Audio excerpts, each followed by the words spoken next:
Hello and praise the Lord. It's so excited once again to be together, to come and worship Him together. I welcome each and every one of you in our online service. I pray and I believe each and every one of you are doing good. We are almost entering into the end of this month, and I believe each and every one of you has a wonderful testimony. Our God has been so faithful and He's merciful toward us and our family. Amen. It might be very hard month for some of us, but good news is that God's grace has been always with us. Amen. I just pray through this service, through the present worship, through the Word of God, we may draw more and more close to Him. We may know Him more and more. Amen. God is love and He loves us so much. Regardless of wherever you are, God is always with us and He will always bless us. Amen. So let's enter into the time of worship now. Thank you. Good morning, church. Praise the Lord. सभी को जय मसीह. It feels so good to be back online, right? Nothing can stop us to worship our God. Amen. Will somebody say amen? Amen. We will continue to worship the Lord in this manner. This morning, I want to remind every one of us that truly there is no distance in the Spirit. And as you gather around with your family, friends, wherever you are, I want to assure you that God is with you. That God is working there. Hallelujah. Hallelujah. Oh, Jesus. We just want to thank you, oh God, for this privilege, oh God. We just come before you, oh God, with a heart of thanksgiving, with a heart of gratitude, and with a heart of worship, Jesus. You are great, Jesus. And we just want to thank you for who you are. Thank you, Jesus. Thank you, Jesus. Come on, begin to open up your hearts. Begin to worship Him. Begin to worship Him. Come on.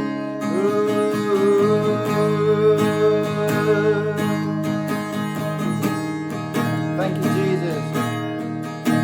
क्या दे सकता हूँ, क्या ला सकता हूँ, कहता तुझे बस शुक्रिया. क्या दे सकता हूँ, क्या ला सकता हूँ, कहता तुझे बस शुक्रिया. तुझ में ही मेरी सुबह, तुझ में ही हर शाम, तुझसे ही करता शुरू हर कोई काम. तुझ में ही मेरी सुबह, तुझ में ही हर शाम, तुझसे ही करता शुरू हर कोई का. शुक्रिया शुक्रिया करता हूँ मैं एक तेरा नाम. आदर और धन्यवाद आज तेरे नाम. शुक्रिया शुक्रिया शुक्रिया यीशु तेरा. Come on, church, thank Him. शुक्रिया शुक्रिया शुक्रिया यीशु तेरा. क्या दे सकता हूँ, every voice, come on. क्या ला सकता हूँ, कहता तुझे बस शुक्रिया. Come on, क्या दे सकता हूँ, क्या ला सकता हूँ, कहता तुझे बस शुक्रिया. तुझ में ही मेरी सुबह, तुझ में ही हर शाम, तुझसे करता शुरू हर कोई काम. तुझ में ही मेरी सुबह, तुझ में ही हर शाम,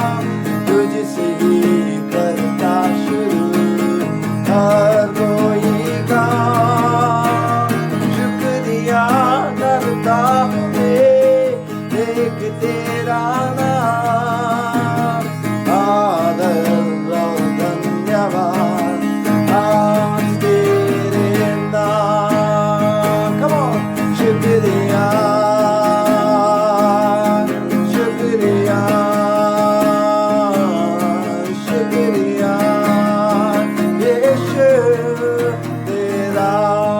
Come on one more time, शुक्रिया शुक्रिया शुक्रिया शुक्रिया यीशु तेरा शुक्रिया। Yes Lord, शुक्रिया शुक्रिया यीशु तेरा शुक्रिया। With all of our hearts, शुक्रिया। Yes Jesus, we thank you. शुक्रिया यीशु तेरा। Let's sing this one more time. शुक्रिया for everything, we thank you. शुक्रिया। Yes Jesus, we thank you. शुक्रिया यीशु तेरा।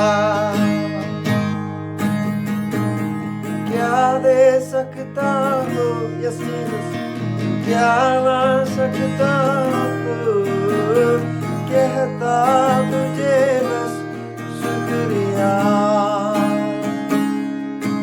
शुक्रिया शुक्रिया शुक्रिया यीशु तेरा। Yes Jesus, we thank you Jesus for all the blessings Jesus. We thank you for everything that you have done for us Jesus. We thank you especially for the gift of Jesus. We thank you Jesus. Blessed be your name. We thank you, O God, for your sweet name, for your powerful name, Jesus. Thank you for everything, God. Thank you for this opportunity, O God, to come and worship you in this manner, Jesus. Thank you for this pleasure, O God, of worshiping you, Jesus. Thank you, O God. Glory to your name, Jesus. Glory to your name, Jesus. Thank you, O God. We praise you in Jesus' name. Amen. Amen. आप सभी को प्रभु यीशु ख्रिस्त के नाम में फिर से जय मसीह। मैं आशा करता हूँ कि आज आप सब लोग ठीक है। आइए हम लोग परमेश्वर के वचन में जाते हैं। और आज जो परमेश्वर का वचन का जो शीर्षक है वो ये है कि अंडरस्टैंडिंग गॉड्स फेवर, या परमेश्वर का दया को समझना। ओके, क्या है परमेश्वर का दया?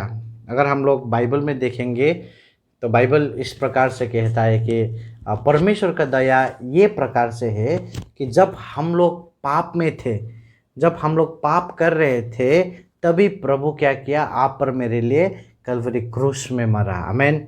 आप पर हम पाप का दंड का योग्य है, पर परमेश्वर ने आप पर मुझे इतना प्रेम किया कि आप पर मुझे बचाने के लिए उन्होंने अपने इकलौते पुत्र को कलवरी क्रूस में मरने के लिए दे दिया। ये है दया।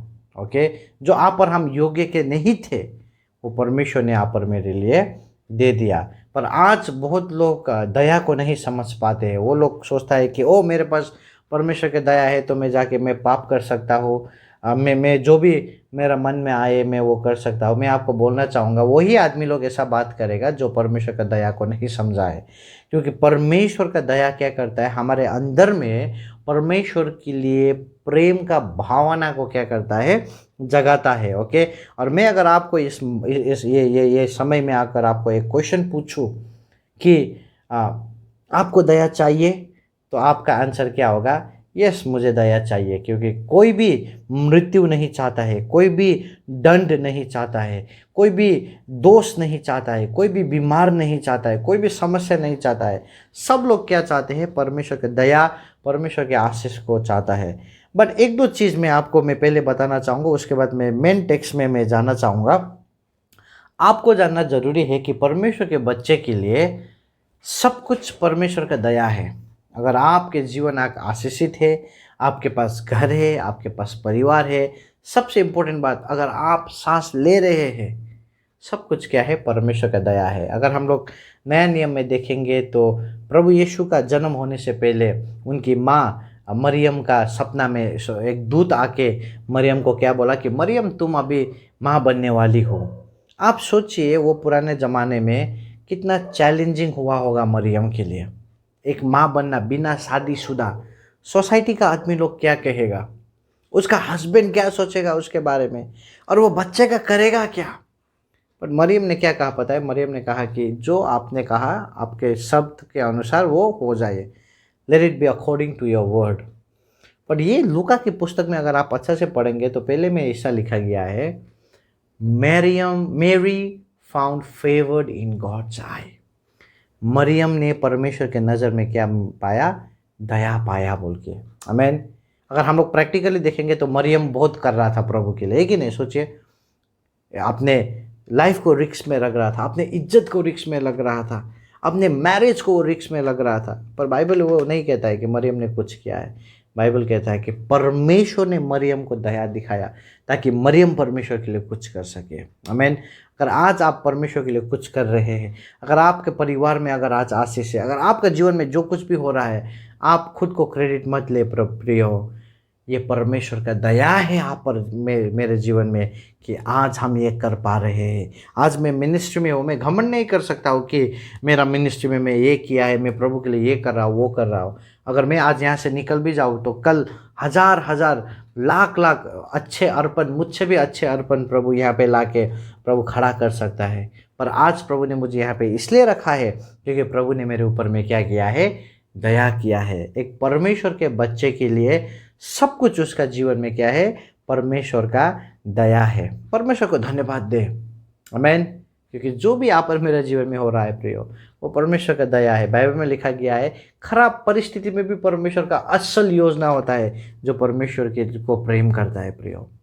आप और मुझे एक चीज़, फर्स्ट चीज़ जानना जरूरी है कि सब कुछ परमेश्वर का दया है। सेकेंड चीज़, अगर हम लोग पुराने नियम में देखेंगे तो जब पाप बहुत बढ़ गया था संसार में और परमेश्वर संसार को ध्वंस करने के लिए, ख़त्म करने के लिए गॉड डिसाइड किया, तो बाइबल में लिखा गया है एक परिवार ने परमेश्वर के नज़र में दया पाया।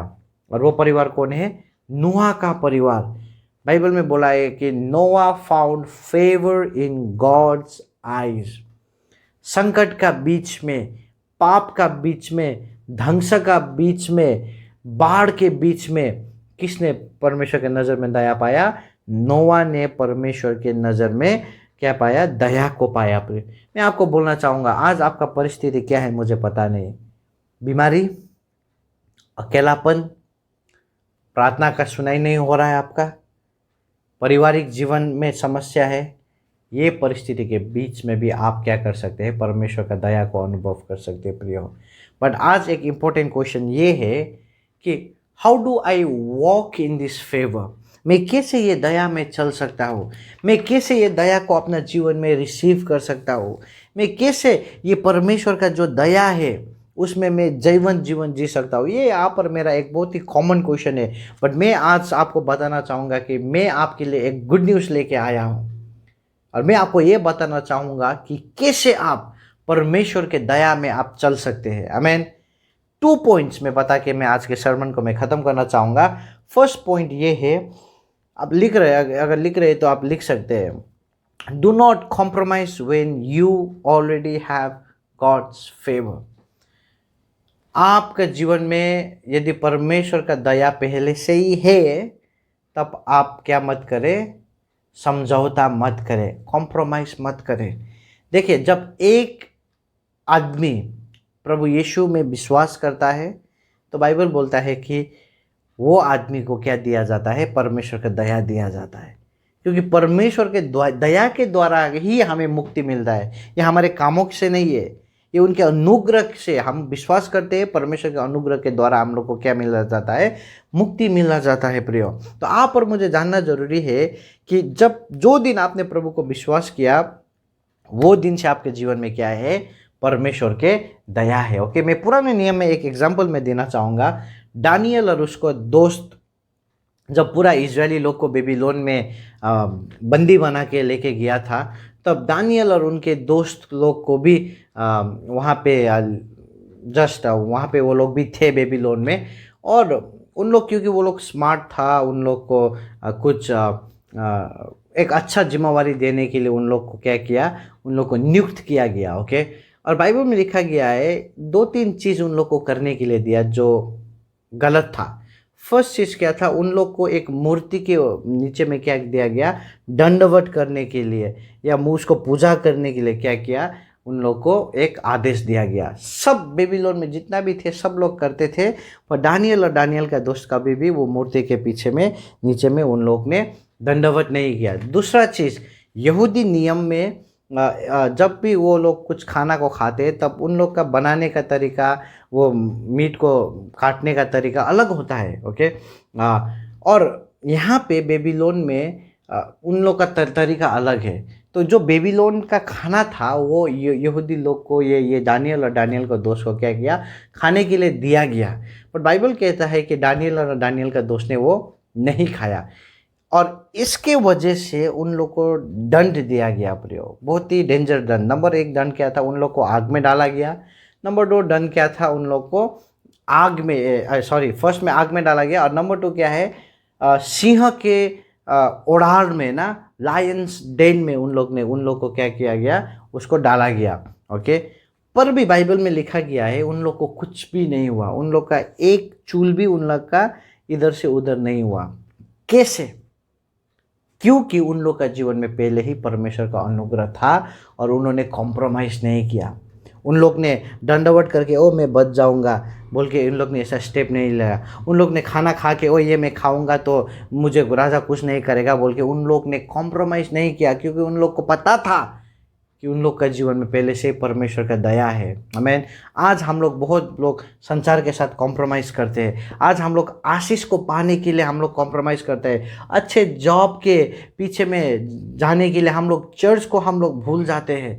हम लोग को अपने परिवार का ज़रूरत को पूरा करने के लिए हम लोग के पास साधन होता है, पर मंडली में दान देने के लिए हम लोग के पास पैसा हमेशा कम पड़ता है। हम लोग को संसार का दोष के लिए, सबके लिए समय रहता है, प्रभु के सेवा के लिए हम लोग के पास समय नहीं रहता है।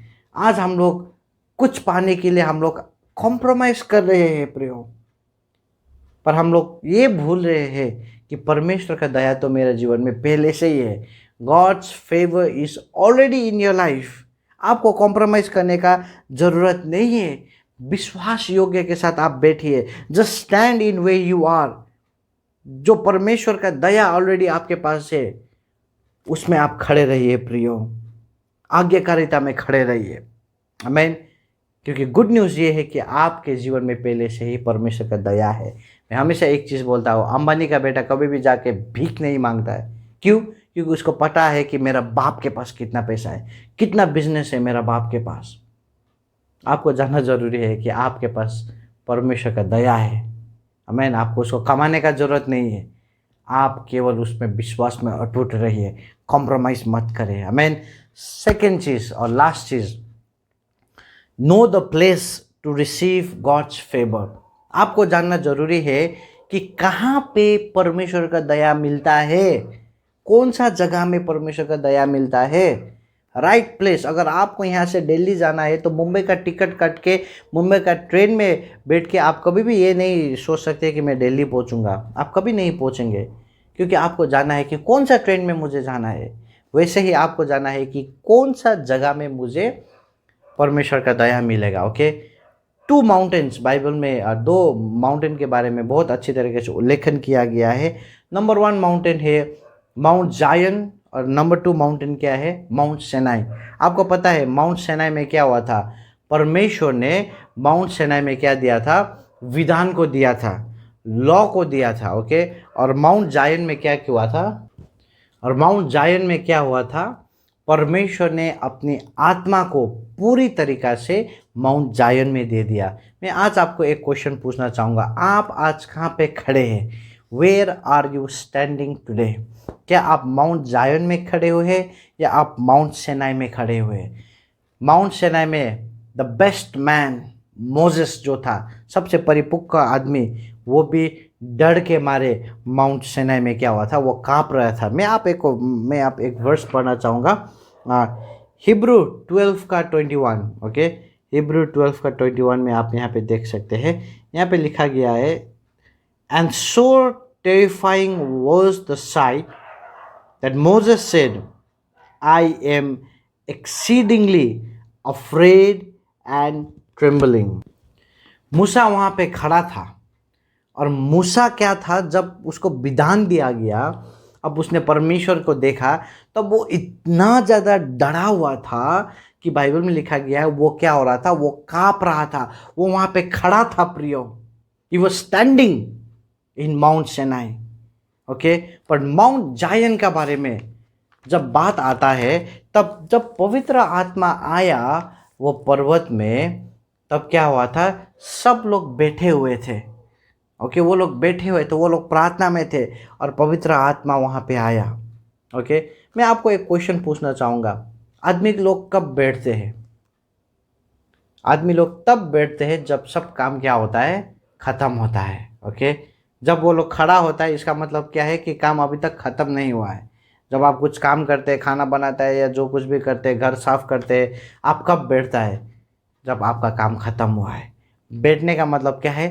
रेस्ट करना है। ओके, और ये रेस्ट कहाँ पे मिलता है? माउंट सिनाई में मिलता है प्रियो।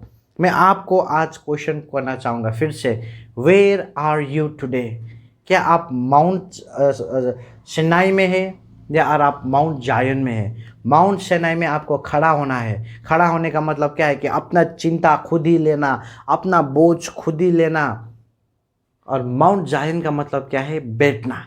उसका मतलब ये है कि परमेश्वर ने कलवरी क्रूस में मेरे लिए सब कुछ किया है, मैं अब परमेश्वर में भरोसा करूँगा, मेरे जीवन में परमेश्वर का दया है। ये स्टैंडिंग आप पर मेरे जीवन में बहुत ही इम्पोर्टेंट है। आपको पता है ये जो माउंट जायन है, वो माउंट मोराया भी एक ही पर्वत है वो, जहाँ पे प्रभु यीशु ख्रिस्त ने आप पर मेरे लिए क्या किया? अपने प्राण तक दे दिया। आज मैं बोलना चाहूँगा, क्या आप परमेश्वर का दया को कमाने के लिए खोज रहे हैं या क्या आप परमेश्वर के दया में आप बैठे हुए हैं? अगर आप कमाने के लिए खोज रहे हैं तो मैं आपको बोलना चाहूँगा आप बहुत ज़्यादा थकेंगे, पर आपको बैठना है प्रियो, आपको रेस्ट करना है, आपको भरोसा करना है परमेश्वर के दया में। आमीन। मैं लास्ट एक बाइबल का वर्स में पढ़ के मैं ख़त्म करना चाहूँगा, Psalms 125 verse 1. Okay, Psalms 125 verse 1. Those who trust in the Lord are like Mount Zion, which cannot be moved but abides forever. जो भी प्रभु को भरोसा करता है वो माउंट जायोन का जैसा है, जो क्या होता है? जो हिलता नहीं है परंतु हमेशा वो अटूट बन के रहता है। क्या आप आज प्रभु में भरोसा कर रहे हैं या आप खुद में भरोसा कर रहे हैं? जो कोई भी प्रभु में भरोसा करता है वो माउंट जायन का जैसा है, उसको कोई हिला नहीं सकता है। मैं इनकरेज करता हूँ, आपके परिवार को माउंट जायन में लाइए, आपके मैरिड लाइफ को माउंट जायन में लाइए, आपके रिलेशनशिप को माउंट जायन में लाइए, आपके फाइनेंशियल लाइफ को माउंट जायन में लाइए, आपकी समस्या को माउंट जायन में लाइए। माउंट जायन में लाने का मतलब क्या है कि परमेश्वर में भरोसा करे, रेस्ट करे, खुद चिंता ना करे, प्रार्थना में समय बिताइए। Amen. Where are you standing और where are you sitting? चिंता करना बहुत ही आसान है, सब लोग चिंता कर लेता है, पर बहुत ही कम लोग चिंता के बीच में प्रभु को भरोसा करता है। बहुत ही कम लोग चिंता के बीच में विश्राम में बैठता है। हाँ, उन लोग का जीवन में भी चिंता है, पर वो लोग क्या में है? रेस्ट में है। आमीन। आइए हम लोग प्रार्थना करते हैं। प्रभु, हम आपको धन्यवाद देते हैं, हम धन्यवाद देते हैं क्योंकि आपकी दया हम लोग के जीवन में है प्रभु। पहले से ही आपने पिता, जो दिन हमने आपने विश्वास किया प्रभु, वो दिन से ही प्रभु हम दया से ही हम बचे हुए हैं पिता। और पिता हम आपको धन्यवाद देते हैं आज जो आपने हमें बात किया है प्रभु। हम कहाँ पे है आज प्रभु? क्या हम दया मिलने के बाद भी हम कॉम्प्रोमाइज़ कर रहे हैं या पिता हम उसमें रेस्ट कर रहे हैं? पिता आज हम विश्राम करना चाहते हैं प्रभु आपके दया में प्रभु। हम धन्यवाद देते हैं सुंदर वचन के लिए। पूरा हफ्ता हम आपके हाथ में रखते हैं प्रभु।